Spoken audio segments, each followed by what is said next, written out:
السلام علیکم ورحمۃ اللہ وبرکاتہ۔ خوش آمدید ہے آپ تمام لوگوں کو ہمارے چینل اردو اسلامک کورس میں۔ ہم لوگ صرف 5 منٹ کا مدرسہ قرآن و حدیث کی روشنی میں اس بک کا مطالبہ کر رہے ہیں۔ 25 محرم الحرام ہے، اس میں سیکنڈ احادیث سے پڑھتی ہوں میں۔ پچھلے سبق میں فرسٹ احادیث سیکھ چکے ہم لوگ۔ چلتے ہیں سبق کے جانب۔ اعوذ باللہ من الشیطان الرجیم، بسم اللہ الرحمن الرحیم۔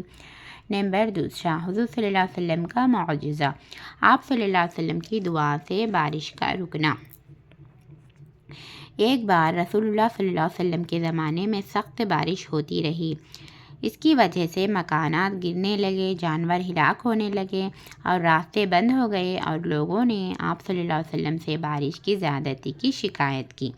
تو آپ صلی اللہ علیہ وسلم نے دعا فرمائی اور آسمان کی طرف اپنے ہاتھوں سے اشارہ کیا۔ آپ صلی اللہ علیہ وسلم کا اشارہ کرنا تھا کہ مدینہ سے بادل چھٹ گئے اور اس کے اطراف وادیوں اور پہاڑوں پر بارش ہوتی رہی۔ نمبر 3، ایک فرض کے بارے میں۔ کپڑوں کا پاک ہونا فرض ہے۔ نماز کے صحیح ہونے کے لیے بدن کا پاک ہونا فرض ہے، اسی طرح کپڑے کا پاک ہونا بھی فرض ہے۔ قرآن میں اللہ تعالیٰ نے رسول اللہ صلی اللہ علیہ وسلم کو مخاطب کر کے فرمایا، آپ اپنے کپڑوں کو پاک رکھیے۔ جس طریقے سے بدن کا پاک ہونا فرض ہے نماز کے لیے، نماز صحیح ہونے کے لیے، اسی طرح کپڑے کا پاک ہونا بھی فرض ہے۔ نمبر 4، حضور صلی اللہ علیہ وسلم کی ایک سنت، حلوہ اور شہد۔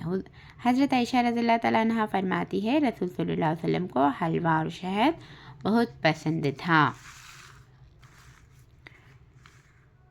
نمبر 5، ایک نفلی عمل کی فضیلت، اپنے مسلمان بھائی کی مدد کرنا۔ رسول اللہ صلی اللہ علیہ وسلم نے ارشاد فرمایا، جو کسی مسلمان کو کسی بے عزتی اور رسوائی کی جگہ بے یار و مددگار چھوڑے گا تو اللہ تعالیٰ اس کو ایسی جگہ بے یار و مددگار چھوڑے گا جہاں اس کو مدد کی ضرورت ہوگی، اور جو کسی مسلمان کی بے عزتی اور رسوائی کی جگہ مدد کرے گا اللہ تعالیٰ اس کو ضرورت کے وقت مدد کرے گا۔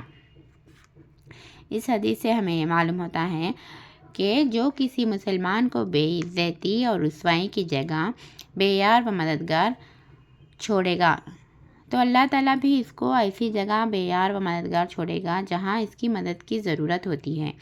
اس لیے ہمیں چاہیے کہ دوسروں کی مدد کرنا چاہیے۔ جب کسی مسلمان کو ضرورت ہے تو اس کی مدد کرنا چاہیے۔ اگر ہم اس کو چھوڑ دیں گے تو اللہ تعالیٰ بھی ہمیں ضرورت کے وقت ہم کو بھی چھوڑ دیتا ہے، اور جو کسی مسلمان کی بے عزتی اور رسوائی کی جگہ پر ہم اس کی مدد کریں گے تو اللہ تعالیٰ بھی ضرور مدد کرتا ہے ہم کو۔